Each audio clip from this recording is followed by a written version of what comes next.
Hello viewers, দেখছেন iPhone take Bangla আর আমি রাজরাজীব আছি আপনার সাথে। Viewers, Apple iOS 16.3.1 official update release করেছে। যদিও খুবই ছোট একটি আপডেট, বাট ডিভাইসের উপরে ডিপেন্ড করে এই সাইজটা কম বেশি হতে পারে। আমার আইফোন 13 প্রোতে আসছে 270 MB, বাট আপনি যদি আইফোন 14 সিরিজ ব্যবহার করেন সেই ক্ষেত্রে হয়তো 300+ MB হতে পারে। আর এই আপডেটে কিন্তু নতুন কোনো ফিচার অ্যাপেল অ্যাড করেনি। এটা খুবই গুরুত্বপূর্ণ একটি আপডেট। এটা হচ্ছে বাগ ফিক্স এবং সিকিউরিটি আপডেট। তাই যারা iOS 16.3 ব্যবহার করছেন তাদের জন্য খুবই ইম্পর্টেন্ট আপডেট এটা। আমি কিন্তু অলরেডি আপডেট করে নিয়েছি। আপনি যদি আপডেট করতে চান তাহলে আপনার ফোনের সেটিং অপশনে যাবেন, এরপর এখান থেকে জেনারেল অপশনে যাবেন, এরপর সফটওয়্যার আপডেটে গেলে আপনি আপডেটটি দেখতে পাবেন। আইফোন 8, 8+ থেকে শুরু করে লেটেস্ট আইফোন 14 সিরিজ পর্যন্ত সবগুলো ডিভাইসেই এই আপডেটটি সাপোর্ট করবে। আর এই যে আপডেট, এই আপডেটের iOS ভার্সন বা বিল্ড নাম্বার হচ্ছে 20D67। আগের যে ভার্সন ছিল 16.3, তার বিল্ড নাম্বার ছিল 20D47। তো এই ক্ষেত্রে বেশ তফাৎ রয়েছে এখানে বিল্ড নাম্বারে। এছাড়া মডেম ফার্মওয়্যারের কথা যদি বলি, মডেম ফার্মওয়্যার হচ্ছে 24001। এটা কিন্তু আগেরই নাম্বার। এই আপডেটে কিন্তু মডেম ফার্মওয়্যার চেঞ্জ হয়নি। তাই আপনার ডিভাইসে যদি কানেক্টিং জনিত কোনো প্রবলেম থাকে সেটা হয়তো ফিক্স হবে না এই আপডেটে। তো এবার কথা বলা যাক এই আপডেটে, যেহেতু আমরা নতুন কোনো ফিচার দেখতে পাচ্ছি না, বাট পুরাতন ফিচারগুলোর যে প্রবলেম ছিল, বাগ ছিল, সেগুলো কী কী ছিল এবং ইম্পর্টেন্ট যে বাগগুলো সেগুলো অ্যাপেল কোনটা ফিক্স করেছে এবং সেই সাথে এই আপডেটের পারফরমেন্স কেমন পাওয়া যেতে পারে, আমরা গিগবেঞ্চ রেজাল্ট দেখব, সেই সাথে ব্যাটারি লাইফ কেমন পাওয়া যেতে পারে সেই বিষয়ে আলোচনা করব এবং সেই সাথে কথা বলবো যে আপনার জন্য এই আপডেটটি কতটুকু গুরুত্বপূর্ণ, আপডেট করা উচিত হবে কি হবে না। চলুন ভিডিওটি সম্পূর্ণটা দেখা যাক। একজন আইফোন ইউজারের কাছে সবচেয়ে গুরুত্বপূর্ণ একটি ফিচার হচ্ছে আইক্লাউড ব্যাকআপ, এবং এই আইক্লাউড ব্যাকআপে কিন্তু একটু প্রবলেম ছিল লাস্ট যে 16.3 আপডেটে। বিশেষ করে আমরা যখন বিভিন্ন অ্যাপ ব্যবহার করি, আমরা সেই অ্যাপগুলো কিন্তু অনেক সময় ব্যাকআপ রাখি। তো সেই অ্যাপগুলো কিন্তু ব্যাকআপ হচ্ছিল না। এটা কিন্তু সবার হচ্ছিল না, কিছু কিছু ইউজারের হচ্ছিল। এই ব্যাকআপ নাওতে ক্লিক করলে অনেক সময় এরর শো হচ্ছিল। তো এই বিষয়টা কিন্তু এই আপডেটে টোটালি ফিক্স করা হয়েছে, কারণ এই যে আইক্লাউড ব্যাকআপ এটা খুবই গুরুত্বপূর্ণ একটি বিষয় এবং আমার মনে হয় মোটামুটি 100 জনের ভিতরে 90 জনই এই আইক্লাউড ব্যাকআপটা ব্যবহার করে থাকেন এবং তাদের জন্য এটা খুবই ইউজফুল একটি ফিচার। এই কারণেই কিন্তু এই আপডেটে আপনি এই সমস্যাটার যে প্রবলেম ছিল সেটা ফিক্স পেয়ে যাবেন।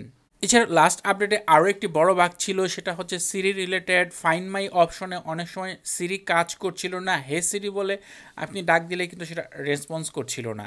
তো এই বিষয়টা কিন্তু এই আপডেটে ফিক্স করা হয়েছে এবং সেই সাথে আইফোন 14 সিরিজের জন্য কিন্তু খুবই গুরুত্বপূর্ণ রয়েছে এই আপডেটে একটি ফিচার, সেটা হচ্ছে ক্র্যাশ ডিটেকশন। এবং এই ফিচারটি কিন্তু খুবই ইম্পর্টেন্ট, বিশেষ করে আমাদের লাইফ সেভ করার জন্য।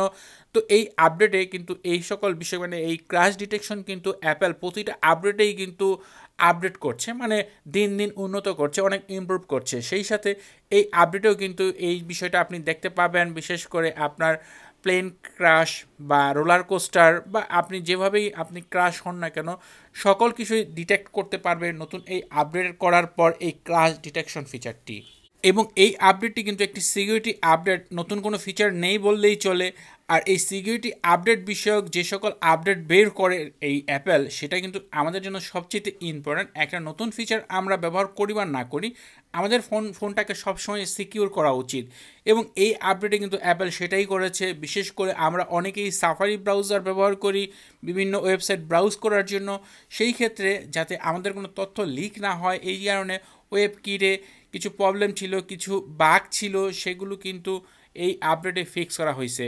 বিশেষ করে অ্যাপেল কিন্তু সবসময় চিন্তা করে তার ইউজারের সিকিউরিটির কথাটা এবং যাতে সে কোথাও কোনো প্রবলেম ফেস করতে না হয় তার ইউজারের, সেই বিষয়টা সবসময় লক্ষ্য রাখে। আর এই কারণেই কিন্তু কয়েকদিন পর পর অ্যাপেল নতুন নতুন আপডেট রিলিজ করে এবং সিকিউরিটি আপডেট তো মাস্ট রিলিজ করেই। সেই সাথে এর মাধ্যমে আপনার ফোনের কোনো সিকিউরিটিজনিত কোনো প্রবলেম থাকলে সেটা কিন্তু অ্যাপেল ফিক্স করে দেয়। এবার কথা বলা যাক এই আপডেটে পারফরমেন্স কেমন পাওয়া যেতে পারে। অলরেডি কিন্তু আমি গিগবেঞ্চ রেজাল্ট চেক করেছি, তাই আপনাদের সাথে হিস্টোরি শেয়ার করছি। এখানে সিঙ্গেল কোর স্কোর আসছে 1731 এবং মাল্টি কোর স্কোর আসছে 4861। এই যে স্কোর, এটা কিন্তু আগের যে আপডেট 16.3 সেই তুলনায় অনেকটাই বেটার, এবং এই ক্ষেত্রে আশা করা যায় পারফরমেন্স বেশ ভালো পাওয়া যাবে। এবার জিপিউটা চেক করা যাক। এই ক্ষেত্রে মেটাল কোর স্কোর হচ্ছে 14280। তো এই ক্ষেত্রে সেই আগের যে ভার্সন সেই তুলনায় এটাও কিন্তু বেশ ভালো। তাই আপনি যদি কোনো গেমিং করেন, গেমিং করার সময় কোনো ল্যাগ দেখতে পাবেন না, ফোন তেমন একটা হিট হবে না, টোটালি আপনি ফোনটি স্মুথলি ব্যবহার করতে পারবেন। এছাড়া কথা বলা যাক ব্যাটারি রিলেটেড বিষয় নিয়ে। আমরা জানি যে অনেকেরই কিন্তু ব্যাটারির প্রবলেম হচ্ছিল, বাট 16.3 কিন্তু বেশ ভালো স্টেবল একটি আপডেট। সেই আপডেটে মোটামুটি কিছু ইউজারের ব্যাটারি প্রবলেম ছিল, এছাড়া সবসময় ব্যাটারি বেশ ভালো ছিল, সব ইউজারেরই অনেকেই বেশ ভালো ব্যাটারি লাইফ পাচ্ছিলেন। তো যারা প্রবলেম ফেস করছিলেন তাদের জন্য এটা তো ইম্পর্ট্যান্ট একটি আপডেটই। হয়তো বা এই আপডেটের মাধ্যমে আপনার যে ব্যাটারি রিলেটেড যে সমস্যা, ব্যাটারি ড্রেনের সমস্যা বা ফোন হিট হওয়ার সমস্যা, এটা হয়তো ফিক্স হয়ে যেতে পারে।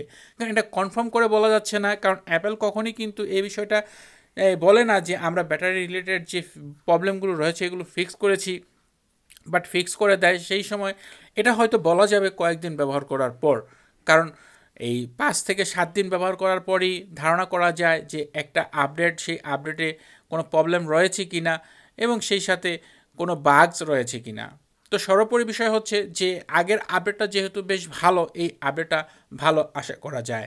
তো এখন বিষয় হচ্ছে যে এই আপডেটটি আমাদের জন্য কতটুকু গুরুত্বপূর্ণ। তো অবশ্যই যেহেতু খুবই ছোট একটি আপডেট, অনেকেই চিন্তা করতে পারেন যেহেতু ছোট একটি আপডেটটা না করলাম। তবে আমার কথা হচ্ছে প্রতিটা আপডেটই গুরুত্বপূর্ণ এবং প্রতিটা আপডেটেই আপনি নতুনত্ব কিছু পাচ্ছেন, এবং সেই সাথে এটা তো অবশ্যই সিকিউরিটিজনিত আপডেট, তাই মাস্ট এই আপডেটে আমাদের ডিভাইসটি আপডেট করা উচিত। বাট এই মুহূর্তে যারা বেশ ভালো পারফরমেন্স পাচ্ছেন আপনার ফোন থেকে, আপনি যদি আপডেট না করতে চান কয়েকদিন অপেক্ষা করেন, কারণ আমি এটা যখন 5 দিন 7 দিন ব্যবহার করব, ব্যবহার করার পর তো অবশ্যই রিভিউ ভিডিও নিয়ে আসবো যে কেমন পারফরমেন্স পাওয়া যাচ্ছে। এছাড়া আমাদের যে কমিউনিটি পুল রয়েছে সেখানে অবশ্যই আমি সবার থেকে তথ্য শেয়ার করব যে কে কেমন পারফরমেন্স পাচ্ছেন। একটা ভোটিং হবে যে এই আপডেটটি আপনাদের জন্য কেমন বা কতটুকু পারফরমেন্স পাওয়া যাচ্ছে এই আপডেট থেকে, সেই বিষয়টা যখন আপনাদের সবার সাথে শেয়ার করব তখন আপনি আপডেট করতে পারেন।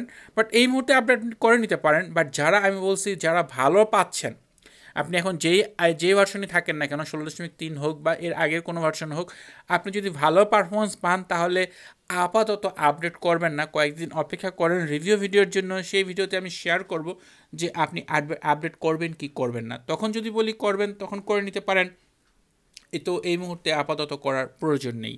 তো এই ছিল ভিডিও যে নতুন iOS 16.3.1 অফিসিয়াল আপডেট রিলিজ করছে অ্যাপেল, নতুন ফিচার বা বাগ ফিক্স বা এটা আমাদের জন্য কতটুকু ইম্পর্টেন্ট। আশা করব ভিডিওটি আপনার জন্য অনেক ইউজফুল হবে। ভিডিওটি ভালো লাগলে ভিডিওতে লাইক দিবেন, কমেন্ট করবেন।